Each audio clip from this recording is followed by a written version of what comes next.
Today we're fortunate to have Mr. Kevin Reid as our speaker on tanks, all kinds of tanks. Mr. Reid has a master's degree of military history from Purdue University. He has worked as an adjunct instructor of history and as a librarian at Henderson Community College in Henderson, Kentucky. He has been active as a museum volunteer at the Fort Knox-based Patton Museum of Cavalry and Armor. He is a current docent at the Evansville Wartime Museum, and he gives this same speech talk, I believe, there. Indiana Military Museum at Vincennes, Indiana, is also, he also docents at that facility, and he's a World War I and World War II reenactor from 1987, so that's a long time to the current. So we welcome Mr. Kevin Reid.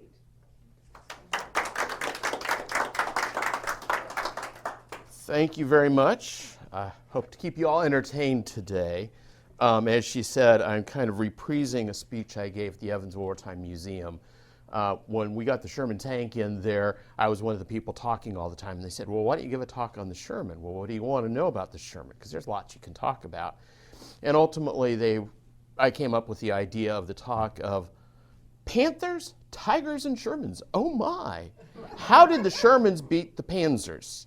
So that's kind of what you're getting today, and it's one of the things that really bothers me, and I probably shouldn't let it, is that in popular culture today, the Sherman tank is seen as sort of a second-tier, almost war-losing tank that we barely managed to eke through the war. And the reality, of course, is that at the end of the World War II, the Germans, the Italians, and the Japanese knew they'd had, well, their derrieres kicked in very decisively. There's no question we won the war, and the Sherman was a war-winning instrument. So let's look at the reality of what made the Sherman war-winning instrument and maybe why some of the German tanks that look on one level very effective were not necessarily as effective as they could have been. And sort of as a kind of intro to that, a lot of us have probably seen on the TV, on the History Channel, or on A&E when they were doing history-related stuff, lots of stuff on World War II. And a lot of those documentaries talk about the Shermans. And they called them the Ronsons or the Tommy Cookers because they get shot once and they catch on fire and everybody die. That's one of the myths. And that they couldn't take on the Tigers, they couldn't take on the Panthers, which were the best known of the German tanks in World War II. So we're going to look into that at some level. But part of that, I think, is driven by American culture today, for good or for bad, is very much a sports culture. Everybody knows the statistics, who's got the best batting average, which quarterback throws the furthest, has the greatest percentage of completed passes, which running back gets the most rushing yards, and everybody, talks about their hero because they do this specific thing. And unfortunately, what TV has done is the same thing with the tanks. And what we've done in the process is we've looked at specialized tanks and say these tanks have to be really, really good. So if the tank has the bigger cannon or the thicker armor, it must be the better tank. But really what we need to be looking at is what makes one tank better than another. How do you rate what the best tank is? And so there's a whole lot of things that we really need to look at.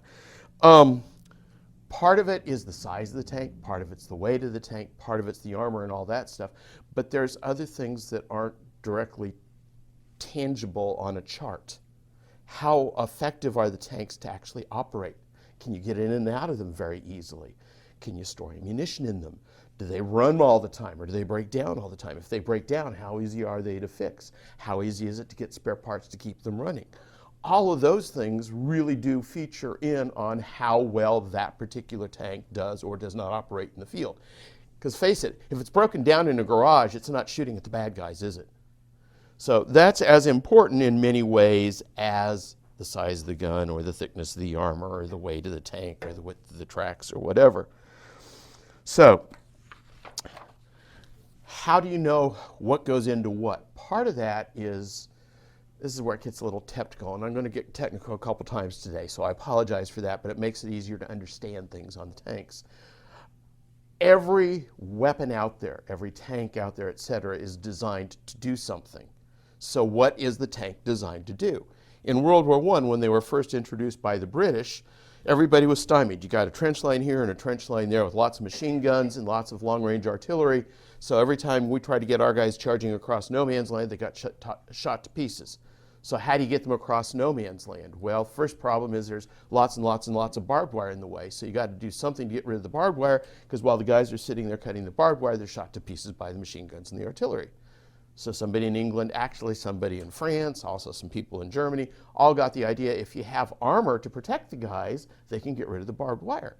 But the first tanks that the British designed, what they called the land ships, were actually intended first to drive through the barbed wire, so there was a hole in the barbed wire, and then to shoot at anybody that's shooting at them. And while they're being shot at, all the infantry can come forward and take the enemy trenches. All right, now, did I say anything in all of this about shooting at other tanks?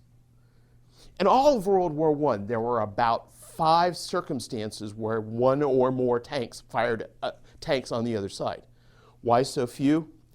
The British built about 3,000 tanks, the French built about 4,000 tanks, and the Germans, this is World War I, built a grand whopping total of, count them, 20 tanks in World War I. In fact, the Germans operated more captured British tanks than they produced of their own, which meant there weren't very many places where one tank would run into other tanks. So tank versus tank action was something that nobody knew about, really. I mean, it's just so rare, why would you make any contingencies for it? In between the wars, as people started looking at lessons from World War I, they tried to decide, okay, tanks were important, they helped our troops get across the front lines, et cetera. So what do we want a tank to be? Does it have to be big? Could it be small? Whatever. And some of the things that were really important, since we weren't at war, were things that you wouldn't think are important. Cost.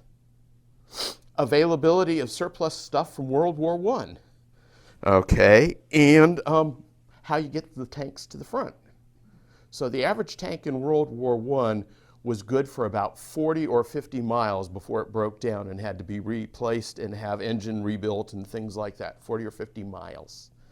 So what they would have to do is they'd have to bring them by train close to the front lines, and they'd drive up to the front lines, and then they'd do their attack. The attack would go past them, and then new ones would be brought up to replace them while they went back to the depot to get rebuilt and so forth. That's not very mobile. In between the wars, there was a lot of work going into making better engines and better tracks and better quality armor and better metallurgy on the armor and things like that. But everybody that was buying tanks in the 1920s and into the early 1930s wanted them as cheap as they possibly could be. So every army had lots and lots of light, fast-moving tanks with 1 or 2 man crews, sometimes 3 man crews, and a lot of the tanks had only machine guns for armament. Because if they're light, you can put them on a trailer, and the trucks can carry them around, and they don't have to drive so far before they break down. And if you look at the first year of World War II, from September of 1939 to September of 1940, which is when the Germans take over Poland, France, Belgium, Norway, Denmark, Holland, you get the idea. They did it with fairly small tanks, and the average tank in the German army at the time weighed somewhere between 9.5 to about 15 tons. And the main gun for a lot of those was a 37 millimeter, which was their standard anti-tank gun. Doesn't look real big, does it? Now I've got this at the tail end. They had a support tank that had a 75 millimeter howitzer that fired a shell out of this. And again, you got some powder in it, but it's not really that powerful looking, is it? Well, we'll get back to the size of projectiles in just a minute, but I want you to get an idea. The United States looked at that, and we started saying, hey, let's start designing a tank, and the end result was the Sherman tank, but it was based on defeating the German tanks that were in the field. Well, the Germans, just like the Americans, looked at what was going on, and they said, oh, we have problems, we need to upgrade our tanks. By the time we got involved in the war and got started up with production, the Germans were going to their 2nd and their 3rd generation of tanks. And as the war went on, they kept running into more and more tanks. So the solution is get bigger cannons so you can destroy more of the enemy tanks, get thicker armor so you can take more punishment and so forth. And so the Sherman was actually designed to defeat the German 2nd generation tanks, and it did a very good job of it, and we'll talk about that in a moment too. But then they started running into the sort of 4th generation German tanks with our 2nd generation tank. enter TV, the History Channel, and all the rest. So we always compare the Sherman tank as it was first introduced with the German Panthers and Tigers, which were built to supersede the earlier tanks. But we don't pay attention to the fact that the Sherman evolved too. It got thicker armor, it got better tracks, got bigger gun, better optics. So we always compare the early Sherman with the late Tiger. And the Panthers and the Tigers, because the Germans kept running into so many tanks, were being optimized more and more and more to fight against other tanks. But in reality, you can't build a vehicle just to fight one enemy. You have all kinds of enemies. When you're fighting in the front, are you fighting enemy tanks? Are you fighting any infantrymen? Are you fighting enemy artillery pieces? Are you fighting enemy anti-tank cannons? Are you fighting the enemy in trenches? Are you fighting the enemy in bunkers with concrete? All of those different circumstances could require different shells. And if you optimize just for penetrating enemy tanks, what good are you on some of these other options? So that's something to keep back in mind. Okay, so in the 1930s, a lot of countries had different terms for what tanks they had. The really smaller tanks they called light tanks, and they were supposed to go out and sort of go in swarms, and they'd be moving fast enough where they'd be hard to target. But they're light enough where if one tank gets destroyed, you don't have a lot of guys in the crew, and you can repair them fairly easily. And if there's 20 or 30 of them moving around, then that's great. German blitzkrieg tactics everybody talk about aren't just about massing tanks. They're about having tanks in panzer divisions. And that's one of those words I want to talk about for a second. Everybody gets confused. In German, the word panzer means armor. So whenever you say panzer tanks, which everybody uses, it's common usage, right? You know what you're saying? You're talking about tanks. Now, what gets confusing is the way the Germans kept track of what ones they had is everyone was given a different designation. The very first tank they produced was the Panzer I. Then they had the Panzer II, the Panzer III, the Panzer IV. By the time they were upgrading and building bigger things and the Nazis needed to have a little bit more propaganda on the Panzer V, they gave it a name. They called those Panther tanks. And lots of people get Panthers and Panzers confused because they sound alike. The Panther is a Panzer V. The Tiger is a Panzer VI. And when you finally get to the King Tiger, which is the biggest and most frightening of them all, that is sometimes called the King Tiger or the Panzer VI-B, however you want to refer to it. So a little bit of nomenclature goes a long way in understanding that. So when the Germans were designing their first two tanks, the Panzer I and the Panzer II, were essentially light tanks for reconnaissance. They'd move around, they'd see what's going on, they'd scoot forward. If they got a lot of fire coming back from the enemy, they'd scoot back, and then the bigger tanks, the Panzer IIIs and Panzer IVs, would come and deal with them. But in a panzer division, it wasn't just tanks. Everybody in the division was mechanized. All the artillery was towed by vehicles. All the infantrymen rode in either trucks or half-tracks. All the messengers had motorcycles. All the mechanics had mechanical trucks that were actually served as workshops as well. All the artillery moved at the same speed as the tanks, so when the tanks broke through, everybody moved through. And what happens is when you run into an enemy force, like they're in a trench line, artillery starts a barrage, which keeps the enemy gunners in place and keeps them frightened, keeps the guys in their foxholes or bunkers or whatever. Your tanks come forward, they can blow up the individual bunkers, the infantry come forward in their vehicles, hop out of the vehicles, take over the trench line. When everybody's captured, they hop back in their vehicles and they follow the tanks. And that's blitzkrieg, moving very, very fast and working together in combined arms, not just tanks by themselves. So, kind of important concept for you. So, a primer on tank design. Every tank ever made, all the way up through today, is some sort of a compromise between what they call the Holy Trinity or the Triangle or whatever you want to call it. Weight, mobility, and firepower. Okay? The more armor you have, the heavier the tank is, the bigger tank engine you need to have in order to move it all, which means the slower the tank is and the more visible of a target is. The bigger the gun you have, the bigger the tank has to be in order to hold that gun, which means the heavier the tank. Again, the problem with weight and all the rest. So if you don't have much mobility, you don't go very far. You also suck up a lot of gasoline, and in this day and age, that makes a lot of sense to us. Most of the German tanks in 1939, 1940, 1941, even in 1942, were very mobile, relatively lightly armored. For any of those four, the Mark I's through the Panzer I's through the Panzer IV's, were fairly easily treated by the Sherman. The Sherman was an American invention based on a previous tank, which we called the M3 Lee. And what we did in America, we understood mass production.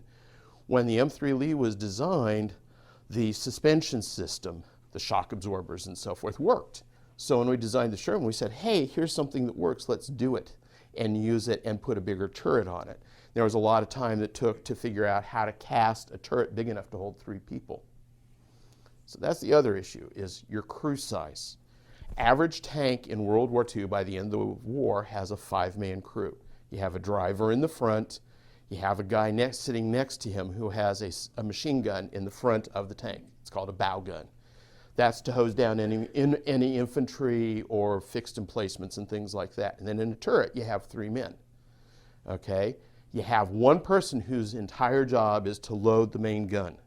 You have one person called a gunner whose main job is to aim the cannon and fire at what he's told to shoot at. How does he know what to shoot at? The guy in charge of everything is the tank commander. Now, in the movies, you always see one tank, maybe sometimes as many as 2 or 3 tanks, but it's almost always one tank. In reality, the training for all the armies was tanks operate in what they call a platoon, which is usually 4 or 5 tanks. So one guy's a platoon commander, he's in his own tank, and then he's got 4 other tanks that he reports to. They all work together. So if I'm driving in my tank and I see a bunker and I stop, I call the other guys in my platoon to give supporting fire, so we all work together. We all are providing covering fire for the infantry to go forward and so forth. That's not the way Hollywood does it, but that's the way real action happens. In the early stages of World War II, most countries had 2 men in a turret, which means the tank commander is also the gunner, and you got one guy as a loader. He might also operate the radio. And then you got a guy driving in front. Now, if you're the tank commander and you're trying to keep track of the other 4 tanks in your platoon, and you're doing this, and then you have to go down and aim your gun and make sure everybody's in the right place and you're shooting the right thing, and then you go fire, you can tell it's not going to work very well. If you read about the Russians, they also had a problem. They didn't have very good industry for electronics. So in the Russian army, every company commander had a radio. Nobody else did. So there's 3 or 4 platoons to a company, usually 3 platoons to a company. So 15, maybe as many as 20 tanks are all being directed by one guy. How do they know what to do? He has to listen on the radio to the command from above, right? And then he stands up in his radio with semaphore flags and does signals like this. Now, you know what happens if you're a German anti-tank gunner and you've been trained? When you see a guy doing this, you say, if he dies, no one knows what's going on, and they're all going to drive around like a bunch of idiots. He's my first target. So it's really hard on company commanders, as you might suspect. So when the United States designed its tanks, we looked at the Germans, because the Germans, as they upgraded, they went to a 3-man turret. Hey, that's a good idea. Oh, radios, that's a good idea. That's what the Germans are doing. So all the tanks in that platoon or in that company are working together. They're coordinated. It makes them much more effective. And as the war went on, you would end up seeing what were later called main battle tanks, because they were big enough to have a 5-man crew and have a gun that was big enough to hit enemy tanks and do damage to them. Not always destroy them, but do damage to them. So then that gets us to the question of guns. What kind of a gun do you get? So, some more technical details. In World War II, we still didn't have the really high-quality explosives we have now, or the really super fast fuses that we have now. So for the most part, in World War II, the standard armor-piercing weapon was a heavy chunk of steel moving at a high rate of speed. The way you get a high rate of speed is you have a long barrel on your cannon, and you have a lot of gunpowder in a shell casing. And the longer the barrel on the cannon, the higher the velocity, so you have better chance of destroying the enemy tank. But of course, the longer the barrel, the more it off-balances the turret, and the turret turns slower, as you might suspect, that holy triangle. So There are some problems with that. The first problem is the faster the shell goes, the less you can put high explosive compound in it. So the Sherman's main gun was actually taken from the World War I French standard field gun called the French 75. We adopted that in World War I. We used it in the 20s and 30s, and we looked and we said, oh, we need a gun of that caliber. So our French 75, which is what we put in the Sherman tank, uses a shell case this size. It's pretty good size, actually. And it would fire either the armor-piercing shell here, which weighs a whopping 14 pounds. And after my presentation's done, if you want to come up and look at and feel these, you're more than welcome to.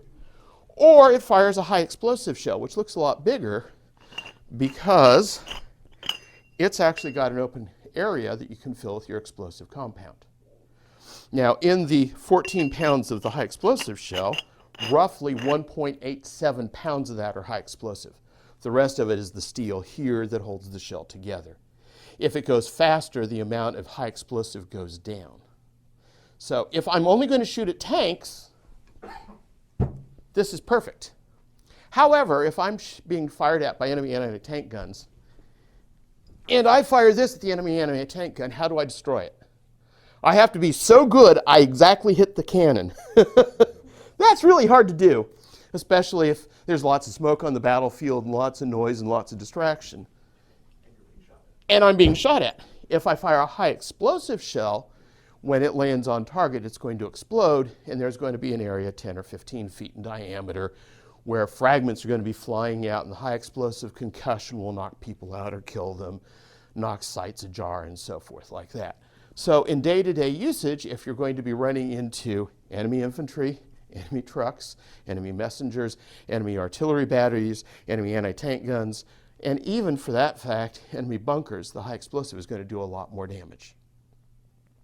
So keep that in mind also. How do you sight? In a Sherman tank, they have a sight that looks like this. And you can actually pick this up and look across the street and see through it nicely, and you see there's pretty good optics. It's a cheater sight. I bought it at a gun show, and I got it for a really good price and felt I was really clever and smart.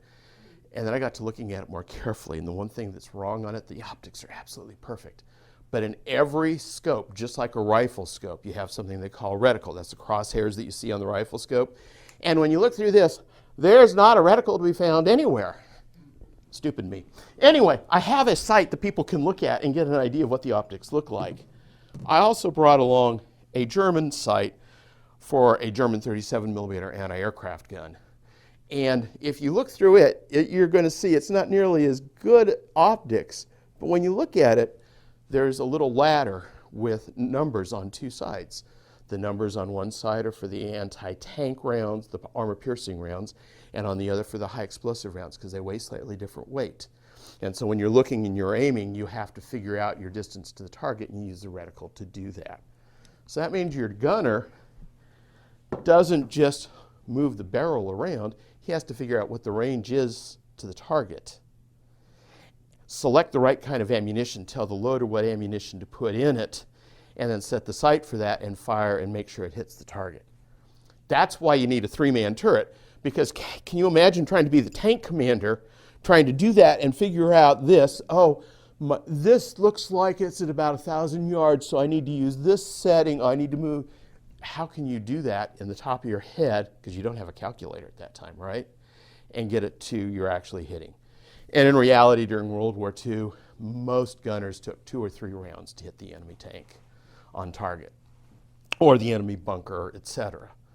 And if you're talking about artillery batteries, that's like 6 cannons all lined up working together with one guy commanding, so that all the guns fire at the same target. And you can see why the tanks would want to get rid of those, because if you have 6 guns firing at you at the same time, life's going to get really ugly really fast. So you're going to find the difference in the optics is important, the difference in the size of enlargement. Most of the American scopes were slightly lower power than the German scopes. And one of the advantages the Germans had is they had the best optics industries in the world. And so typically we used 3.5 power scopes on the Shermans, and they were using 5 power scopes on their tanks. which gave them better images, they were clearer images, and the reticles were clearer and easy to make assessments from. Okay, so let's talk about user's perspective. As the German tanks got bigger, they got roomier, but the shells started getting bigger, so you started having less room inside than you might think. During the first 2 years of the war, the Germans ran into a number of French tanks, a number of British tanks, and ultimately a number of Russian tanks who had thick enough armor that these 37s weren't penetrating very well. So they started upgrading to a longer version of a 75, which this was the German 75 millimeter anti-tank round. And you can see that that's a lot bigger, and it fires about a 12 to 14 or 15 pound shell at about the same velocity as a 30-06, which is roughly 2,900 feet per second.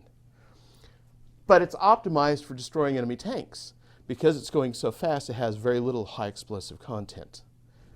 So that wasn't enough for them. They also wanted to have what they called a breakthrough tank. So they designed a very specialty tank that was called the Tiger tank. That's the one everybody's afraid of. That used an 88 millimeter anti-aircraft gun, which is what this is. And you can see the comparison with the Sherman round kind of tells the story pretty thoroughly. You can also look at the 23-pound projectile. But even with that 23-pound projectile, you can screw out the fuse. And if you look, you'll notice the high explosive compound isn't very big, right? So it's got just under a pound of high explosive content in it. So even when they're shooting high explosive rounds out of these, they're not nearly as powerful in some cases as the Sherman's 75. But on the TV shows, they focus on this versus this. And if all you're doing is shooting at enemy tanks, this is your baby. Now, what actually happens? How do you actually destroy tanks with just a solid piece of steel, which is what this is? Here's your tank armor, here's your projectile. It's just a solid piece of steel, or as the war went on, they got to figure out that even denser materials like tungsten were even better. When they hit, they act just like, well, they act just like a chisel. They hit really fast and hard, and they'll punch a hole through. And as they do, at the microscopic level, what happens is pieces of metal start shearing off the nose of the projectile. They get superheated because they're going through really quickly, right? And all those hot pieces of metal go bouncing around inside the tank. Now, they go bouncing around until the nice, cool, squishy things inside slow them down. Or even more frightening, and this is part of the Sherman story too, is what happens if one of those hot pieces of metal goes bouncing and hits this piece of brass. Brass is much softer metal than steel. That steel will punch right through it. And if it's nice and hot, what it's found is a whole bunch of gunpowder waiting to be ignited. And boom goes the gunpowder, and then all the cannon shells around it are going to go off. And what we find happening is, even though all the TV shows say the Shermans burned because they used gasoline engines has nothing to do with all the German tanks used gasoline engines. Almost all the British tanks used gasoline engines. What happened in the early versions of the Sherman is they stored a lot of the ammunition higher up in the body of the tank. So when a shell hit, it would ignite those. And in the first couple years of the war, somewhere, depending on whose figures you trust, somewhere around 60 to 70, 75% of the Shermans would actually catch fire. The problem is, when they catch fire, the guys inside have to get out really quickly if they're going to survive. Otherwise, you die. And you die a very horrible death. And the problem is, especially for anybody that's been on a Sherman tank or looked at it, the early Shermans, you got a driver in the front, and you got a bow gunner in the front, and they both have to turn sideways to get in and out of their hatches, because the hatches are too narrow. And in that turret where you got three guys, you've got one hatch. One guy who's a tank commander can get out really fast. The gunner gets up from his seat, comes back over and goes up. What about the loader? He has to crawl underneath the gun barrel to get to this side to go up the hatch.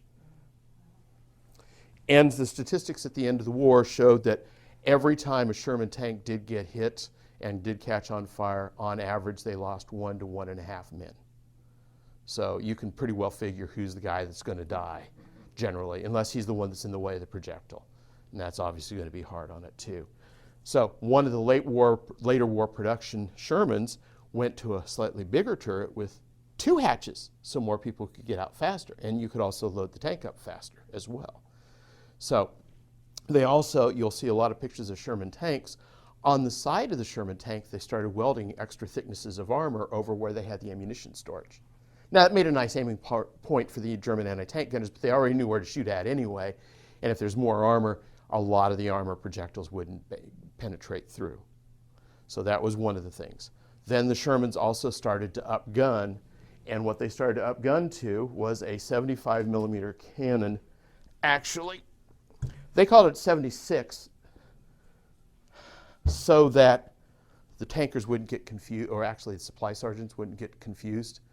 So their 75 millimeters is just shy of 3 inches in diameter. That's the size of the case. 76.2, which is what this is exactly 3 inches. The difference is like 1.6 millimeters, so not much difference. But if we call them 2 different calibers, no one will send the wrong ammunition to the tankers, because if you put this in the cannon that's made for this, that's not going to fit. So that's why the Americans went to the 76, and it slightly improved the penetration, but that came at a cost. We talked earlier about explosive content. They're firing the same basic projectiles out of this as they fired out of this. But when you went to the high explosive round, because it's a higher velocity, it went down to 0.8 pounds of explosive compound instead of 1.87 pounds. So you're losing almost a pound of explosive content on the high explosive shell. So when the higher velocity guns were first introduced, a lot of tankers like Patton said, we don't want these because they're not as effective for our day-to-day usage. But on the TV shows, this of course is better, so this is what all Sherman should have had. So again, what do you want to use? And that's, I think, an important part. Another part of that story is reliability, and this is where the Sherman really comes into its own. The Germans, every German tank design is a different design from the suspension up. A Panzer I has a different suspension than a Panzer II, which has a different one than the Panzer III, which uses a torsion bar, which is different than the Panzer IV, which uses the old bogie style, which is different than the Panzer V, which uses a torsion bar with interlevied wheels, which is different than a Panzer VI. So every one has a different supply chain. We had the M3, that wasn't big enough for us, so we went to the Sherman, but it uses the same mechanical parts and so forth. It's just a slightly bigger turret on the top and a change in the shape of the chassis. So, on average, the early Tigers had about a 37 to 60% readiness rate. So if you had a tank battalion of roughly 60 tanks, which is what it's supposed to be for the German army, at any one point, if you had a Tiger battalion, see, it's supposed to be 60 tanks, and you've got 37%, you've got, what, 22 tanks running? They run into an American tank battalion that's supposed to have 60 tanks. And the readiness rates on the Shermans were about 85 to 90%. So of those 60 Shermans, 52 are running, 54 are running, and they're running against, 30 Tigers. Well, yeah, the Tigers have bigger guns, but they also break down faster because, unfortunately, the Tiger design and the Panther design were for lighter tanks. The original Panther, when it was designed, was supposed to be a 30-ton tank, and it ended up 45 tons because they put a bigger cannon in it and more armor and all the rest. Tiger was supposed to be a 35-ton tank, and it ended up being a 56-ton tank. 54-ton, excuse me. But anyway, you see the point. And all the power plant components, the drive, the engine, the brakes, all of those are not made for those weights. So their breakdown rates were much higher. So on any given day, a Sherman battalion had more Shermans running, and they were also maximized for production on a factory level, places like the Detroit Tank Arsenal. Now you want to tie in with Newburgh and you want to tie in with Evansville. During World War II, Evansville rebuilt 1,647 Sherman tanks. Now I said rebuilt. Why are they rebuilding them? Fort Knox, just down the road, 2 hours away, Fort Benjamin Harrison, etc. Troops are training and learning how to drive equipment, including tanks. And it's really easy to burn out a clutch. And what the clutch directs to is what they call the final drive. That's what actually drives the sprockets. You break those down, what do? You don't exactly throw the tank away. You put it on a train car and you ship it up to Evansville. And one of the buildings in the Chrysler plant set up to rebuild those Sherman tanks. They pull off the defective parts, put in replacement parts, add on the extra welded parts of metal on the side so it has the proper thickness. And where do you send them? You don't send them to the front.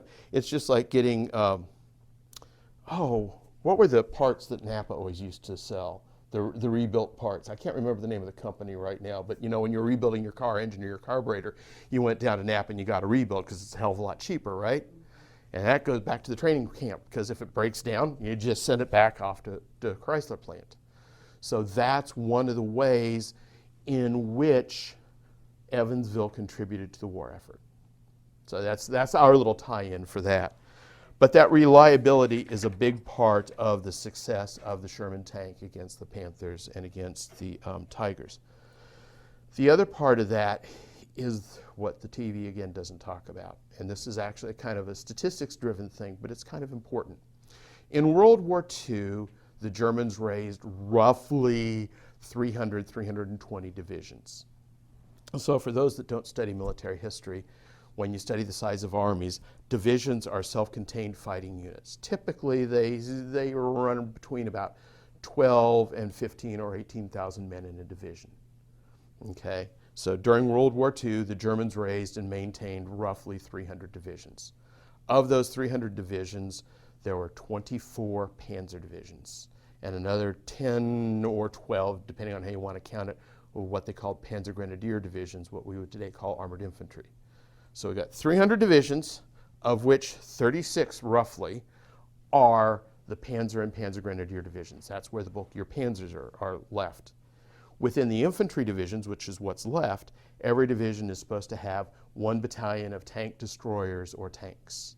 So roughly 25, 30 tanks generally by the time we're landing in Normandy.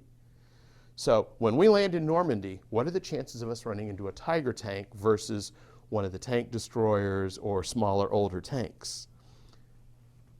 We spent the vast bulk of the war fighting not against German tanks, but against German infantry, with their horse-drawn artillery pieces and their horse-drawn ambulances that can't move as fast as our tank divisions. And if you look, our infantry divisions, because we all had truck companies and so forth, so they were entirely mechanized, our infantry divisions were the equivalent of the German Panzer Grenadier divisions. So you begin to see that while the American troops were frightened of the Tiger because of the big gun, they didn't see them very often. The Germans concentrated their Tiger tanks in what they called Tiger battalions, which were specifically designed as breakthrough or defensive firemen sort of things. And typically your tank battalion of Tigers, first of all, they were almost never at full strength. Generally by the second or third day of operation, they'd be down to 5 to 10 operational Tigers. The Tigers may not have been destroyed, but they broke down. And here's one of the clever things about the Germans. They designed really great cannons. They designed really great optics. The Tiger had really great armor. Absolutely. They were engineering marvels. The one thing that they never quite thought about doing was building a tank recovery vehicle for a Tiger tank. So here's a nice picture of what you actually had to do when you were recovering a Tiger tank.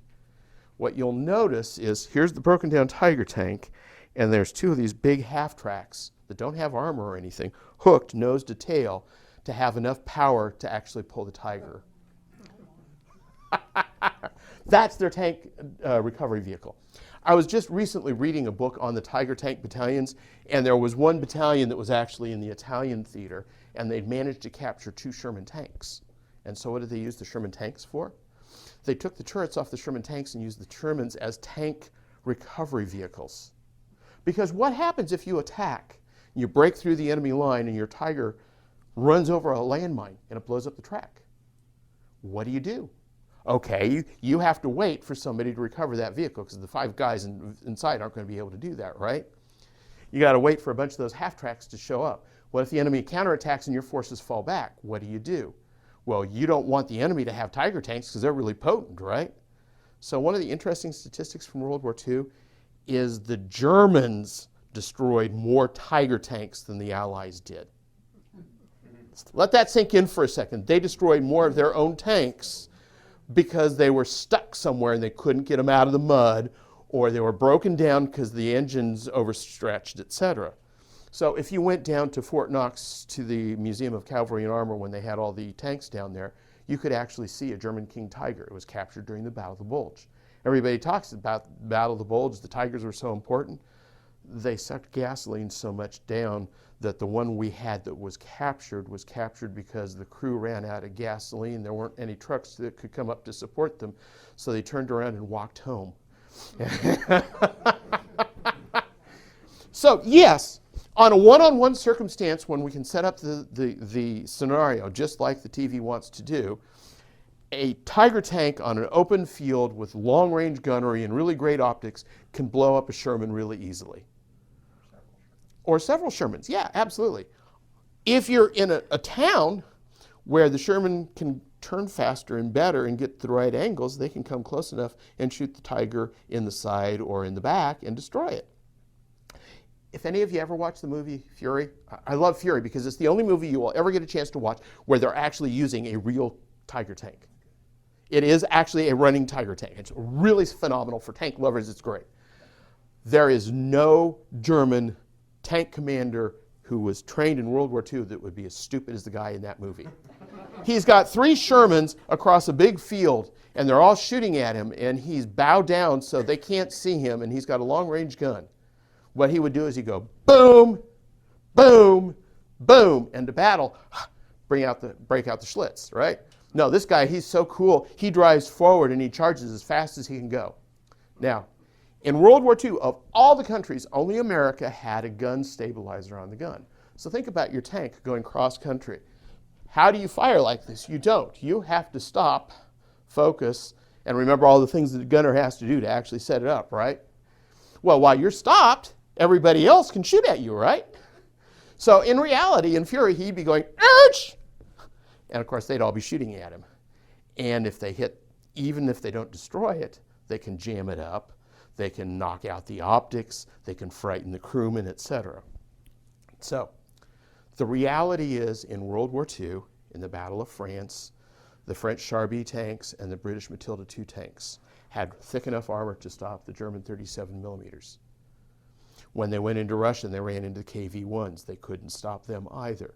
So what did they do? They used tactics. Remember, everybody's communicating with radios.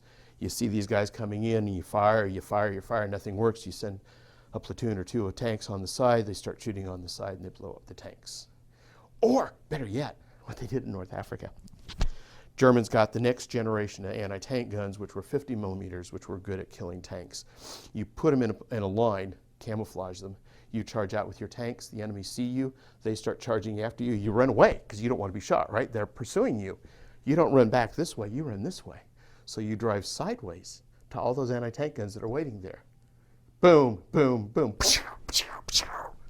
And it took the British a long time to learn that. It took the Russians a long time to learn that lesson too. Tactics and troop training are the significant way in which one tank will beat another tank. At the end of World War II, both the British and American governments did studies on how effective their tanks were. And the one thing that both of these studies said is, in tank combat, 9 times out of 10, the tank that sees the other tank first and shoots and hits first wins. Because even if they don't blow up the other tank's going to be trying to figure out where the shot came from, because of course they're very fast, right? And they're making a lot of noise. There's lots of distractions. And while they're trying to get their turret turned and everything else, you get a chance for a second shot. And 9 times out of 10, the first guy that sees the enemy, shoots the enemy, wins. Tank warfare is not what they do in the movies. It's ambush. You shoot them in the back, you shoot them in the belly, you put landmines in front of you, so when they stop on the landmines and the crew get out, then you can shoot at them. That's the way you win the war. That's what the Shermans did, and they did it time and time again. That's what the Russian T-34s did as well. That's how you win the war. Now, there's lots of cool things about the Tigers, but at the end of the day, what really wins the battle is the training and the coordination of the combined arms. So that's covering a whole lot of things. That's probably more than anybody was expecting. So I will open up the floor for questions. Yes? I would call this the sleeper of the last 2 years, your topic here. I put that many people to sleep? No, no. No, this was so much more than I anticipated. Thank you very much for that. The question is, applying all of this to the current situation in Eastern Europe, the tank wars going on there, the United States sending in its big heavyweights, how would you compare what's going on there? So as I said at the end, the answer is crew training and combined arms. If you look at the Russian attacks at the beginning of the war, the Russian crews were not well trained. So, for example, they knew there would be Ukrainians over here in a position. They would not go out into a field. They'd drive down a road till they get really close. If you shot the first vehicle in the column, and we've all seen the footage like 100 times, right? First tank blows up, and it's right on the outskirts of a town, and then a javelin missile comes in and hits the back end, and then all the tanks in the middle are going, well, what do we do? Well, the crews aren't very well trained. They don't immediately think to spread, and so now we can fire one missile at the next, at the next, at the next, and you've got 20 tanks that are blown up in just a few minutes. Now, supposedly the Russians are getting better. I don't know. The Ukrainians haven't started their attack because they haven't found their opening. But then the question is, they've gone through American training. We've certainly worked with them a lot before.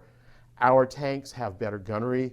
We also have better control of the ammunition. So your question on Ukraine is a really good one. Most of the fighting is using the Russian T-72 tanks. Now, the T-72 has a 3-man crew. Well, why can you get away with a 3-man crew? You have a gunner, you have a tank commander, and you have a driver, and you have what they call a carousel loader. So all your ammunition is in the middle of the tank, and every time you fire, the carousel clicks around like essentially like a version of a revolver. And the shell is picked up and put in, and it fires another one. Well, what happens if a missile doesn't hit on the side or the front, but comes up and comes down and explodes right where the carousel is? See all those pictures of the Russian tanks that are sitting here and their turrets are upside down?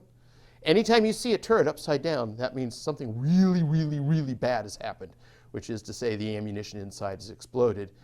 And what makes the difference between a firecracker and explosive? The firecracker has nothing to hold the explosive gases, right? Just a little bit of paper and it goes away. If you have a shell around it, when it blows, you have all the fragmentation. If you have a tank body around all those explosions, it's going to contain a lot of those gases. That's why it shoots straight up the top. That's why the guy in the turret's gone like a cork even before the turret went. So it's a hard way to go. Now, I think our tanks are better. I think the Ukrainians are better trained, but they'll be on the attack, so they're going to have problems. So that's the best answer I can give you on that. Was there a question there? A couple things about the movies. One, to illustrate your point, at the end of the Battle of the Bulge, which had all kinds of problems with the tank battles, however, if you remember one of the last scenes, is they have left their tanks and they're walking home because they don't have fuel at all. Yes, and in fact, to add insult to injury, now I loathe the movie The Battle of the Bulge because of all the inaccuracies. You know, it's fought in France in the Ardennes forest in the middle of December, right? What happens in December? It snows. So if you watch The Battle of the Bulge, it's fought on the Mojave Desert. All the tanks are the same tanks except for ours are painted green and theirs are painted gray. There's not a tree to be seen. But yes, you're absolutely right. They didn't have enough gas, and in fact, part of the German plan was to capture Allied supplies to help keep their tanks going forward. Now, that's the other part of the story on the Panthers and the Tigers. Because they're so heavy, they suck down a lot of gasoline. So how are you going to have a fast-moving offensive when you're tied to limited gasoline? It's almost impossible. And the other question I have is, it goes back to movies. Was there an escape hatch underneath? Yes. A Tiger or a Panther or No. a Sherman? Yes. There wasn't. None, not on the Panther or the Tiger. They actually had an escape hatch on the back side of the Panther and on the Tiger both eventually. There was a position available for the bow gunner that he could get into. That hatch is about this wide and about that long. So anybody of any size, there's not a person here that could go through that easily, and only one or two people might be able to manage to make their way through it. So, but yes, you could do it. And one of the things that was done occasionally, because you're kind of talking in that direction, is the tank crews live in those tanks. They don't just fight in them, which we focus on, but they're living in them 24 hours a day. And they're probably doing 2 to 3 hours of work on the tanks every day just to load the gasoline and ammunition, because you don't have a gas station to pull into, right? So, for example, the Sherman at the Wartime Museum has a 160-gallon tank for the gasoline. That's about 120 miles radius of operations, more or less, okay? That means you're filling it up with 5-gallon jerry cans. So you got one guy standing by the truck picking them up and carrying them over to another guy standing on the side of the tank and lifting them up so that the guy on top of the tank can open them up and pour the gasoline in the two gas cans, or gas caps, I should say. Same thing holds true. In the Sherman, you have, with the earlier version, 97 rounds of main gun ammunition in the Sherman tank. Every one of those is individually packaged, so you have to get rid of the packaging and hand it to somebody, who then hands it to the guy standing on the side of the tank, who then hands it to the guy inside the turret, who then has to put it in wherever the slot is. Now, that actually is a point I forgot to say. With the Sherman, with the 75, 97 rounds of whatever ammunition. With the 76 millimeter, 71 rounds. The other thing that they did on the Sherman, and I forgot to talk about it, and I apologize, I went through my notes too quickly, is they started moving later in the war because they started figuring out what was causing the fires. It wasn't the gasoline engines, it was the storage. So what they did is they reduced it to 6 or 12 rounds in the turret of ready rounds. And then they had what they called wet stowage. So there is a circle at the bottom of the turret basket. You can open up the turret basket and put your hands down into that circle. And it's essentially a honeycomb on its side with roughly 60 rounds of tank ammunition going into individual chutes. And they're surrounded by a liquid that's essentially like radiator fluid. Okay?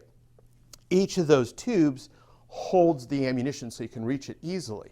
But the poor loader has to be able to do what I can't do anymore and bend over, open up the hatch and pull out the individual rounds and keep reloading the turret so you have ready rounds. But that way if a round comes in, it's not hitting ammunition. If the hot pieces of steel that I was talking about are bouncing around, they're going to hit the fluid and go tsk, and not ignite the fluid. So in the early part of the war, when the Shermans were being used in late 1942, early 43, early 44, like I said, it was about 65 to 70% of the Shermans would burn on hitting. That's why they were called the Ronsons or the Tommy Cookers. And when you look at the late war Shermans with the wet stowage, it went down to 6.8 to 10% burn ratio. So you can see that cured the problem. Now, partially it's cured because they took the ammunition out of the side stowage area and put it down low where it's harder to hit. And also the wet stowage helped. The other thing I'd say, being rather larger than the average person, climbing in and out of a Sherman turret is not easy if you're not half monkey. Exactly so. Exactly so. It is not just step on the seat and jump out. One of the things. There's a whole lot more involved than that. One of the things at the Pat Museum where I was working as a volunteer is I was taught to drive a Sherman. I've also crewed Shermans in a couple of battles. And you know, we did a late war one, what they call an EZ-8, which has the larger turret with the two hatches. And even with that, it's painful to get everybody in. And we're firing, because it's a demonstration battle, we've got 6 or 8 rounds for the main gun and maybe 1,000 rounds of machine gun blanks, okay, and that's it. And then we're running usually with a 4-man crew, and it's crowded and it's hot. And if you're in battle, all those hatches close so nobody can shoot at you, right? Yeah. The other difference is the early war Shermans, you didn't have what they call a cupola. So if you look at modern tanks, on top of the turret, there's a little piece that's about this much taller with a bunch of glass around it. Those are prisms that are bulletproof, that go 360 degrees around the turret. So when they close the hatch, the tank commander can still look through those and see what's going on. Before that, what he'd have to do is scoot forward on his seat, and he would use a periscope like this. And you can, again, pick this up if you want to and look around, and you can see that it gives you some pretty good visibility, but if you want to know how much you're actually seeing when you're buttoned up, take your hands, go like this, and try to look through that. That's your field of vision when you're inside the tank. So yes, they're not comfortable. They are not built for comfort in any way, shape, or form. There's no air conditioning. There's not a lot of room. And you cram as much stuff as you possibly can in it.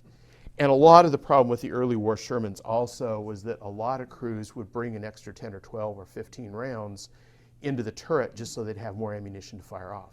Because again, what did I say earlier? Typically 3 or 4 shots to get on target and to actually destroy an enemy tank. Well, if you've only got 97, what happens when you fired off 97 rounds and there's still guys shooting at you? You have to scoot back to base and everybody else in your platoon's going, Bob, where are you going? Bob, come back! You know?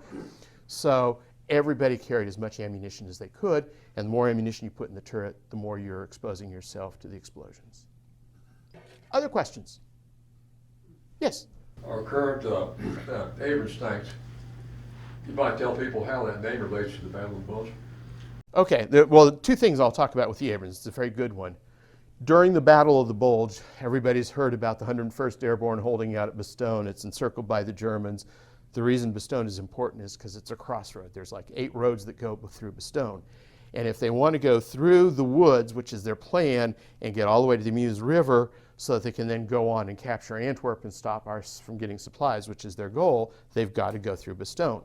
So we put 101st and part of the 10th Armored Division there to stop them.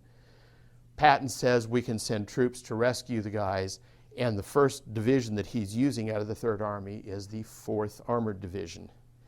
And the head of one of his combat commands, actually one of his armored regiments, the 37th Armored Regiment, was Creighton Abrams. His tank was called the Thunderbolt, which I love since we're in Evansville area basically as well. His troops were the ones that broke open the siege to Bastogne. So another one of those Fort Knox things. The last real big project we did before they changed the directorship of the museum is they found in Germany a tank on a monument from World War II. It was a Sherman tank. They were able to check the vehicle identification number, and that tank was called Cobra King, which almost nobody's ever heard of before. Cobra King was the first tank in the 4th Armored Division to actually get into Bastogne. And they found it on a plinth, brought it back, and the people at Fort Knox did a restoration for it on the externals, so it looks just like it looked when it broke into Bastogne. But it was literally the tip of the spear. If you go to the new Museum of the U.S. Army in Washington, D.C., that's where Cobra King went when things moved out of Knox. But we're the guys that did the work on it. Now, the other thing I was going to say, pursuant to your question on the Abrams tank, the M1, one of the solutions we came up with the problem of ammunition stowage is if you look at the turret on an M1, it's very long. Their back part is called a bustle. And inside the turret, you have access to that bustle, and that's where all the ammunition is stored. But it's stored behind thick armor with thinner armor around it and on top. In order to load the gun, the loader turns around and hits with his knee a panel which opens this up. He pulls the shell out. As soon as he moves, it closes back again. If an enemy shoots and hits the back of the turret, the explosion doesn't go into the turret. It blows the top of the bustle off and the sides of the bustle out, and the crew is safe. And there have been a number of cases where they were hit in the bustle and the crew was entirely safe. So different change of way to store ammunition, but that really good question on multiple levels. Any other questions? Yes. World War II tanks, would you rank the Sherman as probably the best, or? There is a good question involved in that. So one of the things, you were talking to me earlier about your favorite author on World War II. There's a guy by the name of Stephen Zaloga, and one of the books he wrote was called Armored Champion, which is different than Armored Thunderbolt. And it looks at, by each year of the war, what he considers the best tank to be. Because, well, the Sherman wasn't designed and put into production until late 1942. So what was the best tank in 1942 before the Sherman came out, or in 1941, or in 1940, or 1939? And he looks at the tanks, not only the Americans, but the British and the Russians and the Germans and the Japanese and the Italians, and which of those tanks were best. I would say probably the best all-around mix for functionality and so forth probably was the Sherman tank. Again, you're most of the time not spending your time fighting enemy tanks. If you want the best for tank versus tank, then you start looking at things like, say, the Pershing, which we introduced in the very last stages of the war, and they only fought for a couple of weeks. But it could actually handle a Tiger with some asperity. It had a 90mm main gun on it. Early in the war, the German Mark IV, when they upgunned it to this, was, or Panzer IV, excuse me, that was probably the best for at least a year and a half of the war. The Russian T-34-76 was not the best. T-34-85 was a very good tank. So there's lots of variations on that depending on what you want to look at. And when he wrote his book, Zaloga talked about not only main gun and armor, but reliability, runnability, productability, maintenance, access for the crew, and so forth. So it really breaks down by year. Well, there was a number of tank panels in, I guess, present day Ukraine there, but Mm-hmm. with the Russians, you know, huge numbers there. In the end, the Russians came out on top, did they not? Yes, they did. Yeah. Was their tank better, or are they just the breakdown of the Panthers? It's a very complex question that does not offer an easy answer. There is another historian who describes what happened to the German army in Russia in a very interesting way, and he describes it as the demodernization of the German army. Because the Germans had so many very high specific machines like the Tigers and so forth that often broke down, as the war went on, they started losing more and more of those, and they were harder and harder to replace. They also didn't put in the infrastructure to support themselves, so they didn't produce nearly as many trucks as they should have, or ambulances or things like that. The way the Germans got that equipment was they captured them from the French, from the Austrians, from the Poles, from the Belgians, and so forth. Now you take all these different disparate things and you go into the Eastern Front, especially with vehicles that were civilian-made vehicles, and they start breaking down. Where do you get the spare parts? And when you start getting less and less spare parts, then what do you start doing? Well, the only thing they could do is they could go and start taking from the Russians their Russian wagons, the Panji wagons, and their horses. And so by the end of the war, there were very, very few German divisions that were mobile enough to respond to the Russian attacks. The other thing is, on the Russian front, the Russian logistics were helped by Lend-Lease trucks from America. The Russian troops were helped by Lend-Lease food from America. And they had begun to understand how to use combined arms more effectively as the Germans were taking more and more casualties and couldn't replace things as well. So there's a whole lot of attrition that's part of that answer, a whole lot of the Russians learning faster than the Germans in some ways, a whole lot of the alliance working together to win the war, not just the Russians against the Germans, the Americans against the Germans, but the Russians and the Americans and the Brits and the Free French and all the rest. So, like I said, it's a very long and complex answer. How big a role were the tanks in the Pacific? When they could get them ashore, obviously. For us, they were very effective. For the Japanese, not so much. There weren't many pitched battles, were there? Tank on tank? Very, very few, and very few times did the Japanese even try to use their tanks because their tanks had been designed for fighting against the Chinese, and then the war started before they had new generations of tanks. And the problem the Japanese had is they didn't have that much industry. So they put their industrial work to building more ships and more airplanes. And tanks were really, really low on the priority list. So for them, it wasn't very useful. For us, the tanks were important as support power, which is why a lot of the tanks we had, like in Okinawa, were using flamethrowers. Because they could, for the caves, exactly. And so tank versus tank against the Japanese, there were very few cases. Now, our first battles, we actually did have one against the Japanese, and the American Stuarts did better than the Japanese tanks in terms of reliability and so forth. But again, that's a really esoteric sort of thing. Any other questions? Putin seems to have a lot of problems with his field commanders. They come home and they drop out of windows and things. The pity. I'm sorry. What should they be doing differently, logistically, and that they're not doing that's causing all the problems? Well, there's no easy solution to that because First thing is they're in a war that I don't think any of them really wanted. All of them assumed because we're big and we're nasty and everybody's frightened of us that the Ukrainians are going to roll over, and they didn't. And so now they're trying to figure out how to do things better, but they have to do it in such a way that Putin doesn't get mad at them and allow them to drop out of windows. So there's a problem. And the really easy solution is to get rid of Putin, but when you get rid of Putin, who comes in to replace him? That's another issue.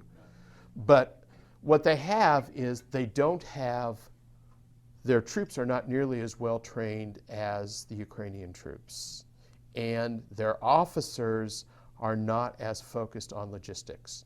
So in America, back in the 70s and 80s after Vietnam and so forth, especially in the 80s and early 90s, I talked to some officers, and their comment, which was their sort of mantra, was amateurs talk tactics, professionals talk logistics.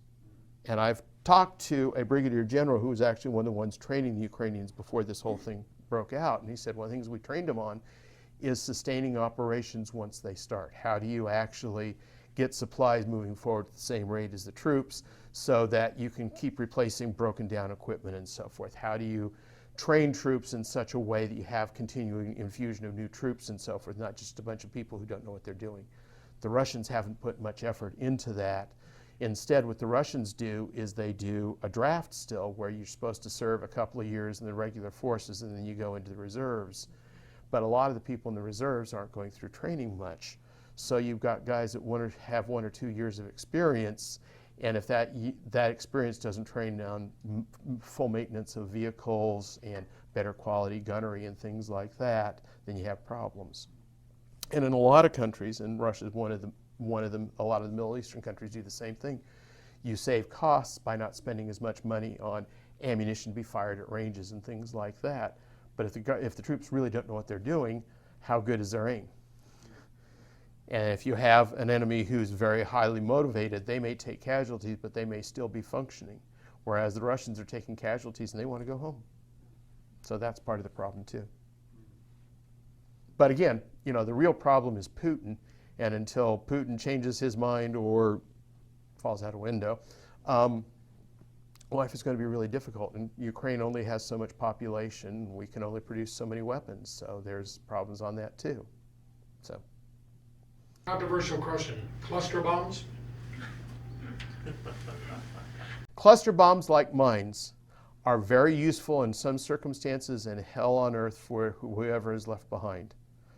But yes, they're very useful in certain circumstances. So if you drop them in a fortified area where the guys are in trenches, those cluster bombs go everywhere. They bounce around. They're really deadly and devastating. They're hard on morale. They're good for that. But once the battle's over, how do you pick up all the undetonated bombs? And again, are they putting a lot of training and money and so forth into bomb removal people? I bet you they haven't. So that's going to be a problem. I'm not giving good answers, I'm sorry. It's reality, but there's no cheerful answer to what's going on right now. On the Pacific side, was there tanks that were fit with flamethrowers? Yes. Okay. They were called, in Europe, the British called theirs crocodile tanks. And you'll often see pictures of a tank going forward. They've replaced the bow gun with the flamethrower, and then they'll have a hose that goes back to a trailer with the extra jellied gasoline. So think about, you've all seen pictures of flamethrowers being used by Manpack. So here's one of those questions. How long do you think a flamethrower lasts? About 12 seconds. 40 pounds on your back for about 12 seconds of fire. Yeah. Now, if you're on the receiving end of that, that's hell on earth. And of course, it burns up a lot of the oxygen too. And the Japanese put a lot of effort in trying to destroy those tanks, obviously. But they came in more and more useful. And what the Japanese started doing by the time you get to Okinawa is not only do they have fortifications that are built on caves, but they're in inaccessible areas. So in order to get rid of the Japanese garrison, you have to go into places where tanks aren't going to go very well. They're going to fall over and things like that. And that increases the casualties. The other problem, of course, is the original Japanese strategy that they had for World War II is bomb Pearl Harbor, destroy the American fleet, and make it so obvious it's going to cost us so much that we'll just negotiate some sort of a treaty that will allow them to keep mostly what they have. Well, very quickly, the Americans came up with a counter strategy which was called island hopping, which is look at a map and we say, okay, we're going to take this island, then we're going to build an airstrip here. And then the airplanes will fly in a circle. And any of the Japanese garrisons in between, we can bomb them periodically, but we can sink all the ships that are bringing supplies in. And then we'll take another island here and build an airfield here, and we'll keep doing it that way. So we land at this island, at this island, at this island. The Japanese expect us to land at all the islands in between and suffer so many casualties, we get tired and we quit. So then all they can do now is double down on their first strategy, which is let's cause more casualties. So we go into the caves and we do lots of bonsai attacks and we start doing things. Well, why is it a surprise that somebody like Truman says, well, if this is what the way they're going to fight, we're going to use the atomic bomb? You know, you look at all the casualties and then they introduce the kamikazes and so forth. What's the obvious solution? Blow them to hell in a handbasket, or however you want to phrase it, and get rid of them, and eventually they'll stop. Now, there's an argument amongst World War II historians is, did the atomic bombs end the war, or did the Russian invasion of Manchuria, the day of the second bomb being dropped, win the war? And you can make an argument either way, because Manchuria was the main provider of resources to the Japanese at the end of the war. The other problem was that in between, the American submarines were so successful that roughly 96-97% of the Japanese merchant marine was sitting at the bottom of the ocean by September of 1945, which meant how did you get anything from Manchuria or wherever else? And I'm not just talking about materials to make war stuff, but I'm also talking about food. So if you can't feed your population, what happens? They all starve to death. So they were in a bad way, and there was no easy way out for them at all. On a topic of the flamethrowers, they only used that in the Pacific. Is that correct? No, they used them in Europe as well. They did? Yeah. They did, okay. But the battles were more often in the open in Europe, and so they were not as important a part of the toolkit of the Americans and the British, but they did use them also. Any other questions? If not, thank you all for your time and your attention. I hope you have a great rest of your day. Thank you.